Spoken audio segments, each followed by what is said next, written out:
Albert Einstein, um nome que é praticamente sinônimo de gênio, né? Mas olha, por trás daquela foto famosa com a língua pra fora e da equação que todo mundo já viu, tem uma história muito mais complexa, muito mais fascinante. Então vamos mergulhar nisso.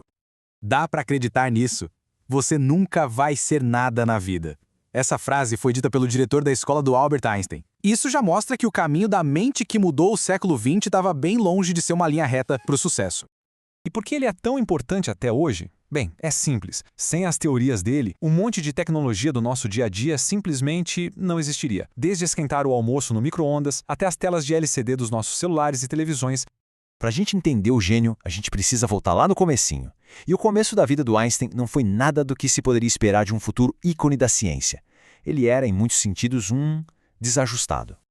E é aqui que a gente quebra aquele mito do gênio perfeito. Einstein demorou para falar, tinha dificuldade para ler e escrever, e ele detestava a escola. Ele preferia 1000 vezes a imaginação, construir coisas, do que aquela disciplina rígida. E isso, claro, colocava ele em pé de guerra com os professores. E vamos esclarecer uma coisa de uma vez por todas. Aquela famosa história de que o Einstein bombou em matemática é mito, pura lenda. A verdade é que aos 12 anos ele já estava provando teoremas complexos sozinho. O problema dele nunca foi com o conhecimento em si, mas com o jeito que tentavam ensinar. Então, a gente chega num ponto de virada que é inacreditável. Ignorado pelo mundo acadêmico, trabalhando num escritório de patentes em Berna, na Suíça, um jovem de 26 anos estava prestes a virar o mundo de cabeça para baixo. Gravem bem este ano, 1905. Em apenas alguns meses, trabalhando nas horas vagas, Einstein publicou uma série de artigos que simplesmente revolucionaram a ciência. Foram 4 trabalhos monumentais, um atrás do outro. Ele provou que os átomos existiam de verdade. Ele redefiniu completamente o que a gente entendia sobre a luz. Ele introduziu a relatividade, mostrando que o tempo e o espaço não são absolutos. E, claro, nos deu a equação mais famosa da história. E o mais louco, ele fez tudo isso sendo um completo desconhecido. Aquele ano milagroso foi só o começo. A fama mundial, de superstar mesmo, veio mais tarde. E veio de um jeito espetacular. No meio do caos da Primeira Guerra Mundial, quando ele teve a ousadia de desafiar ninguém menos que Isaac Newton. A grande sacada da teoria da relatividade geral é esse conceito, o espaço-tempo. Imagina o universo como se fosse um grande lençol esticado.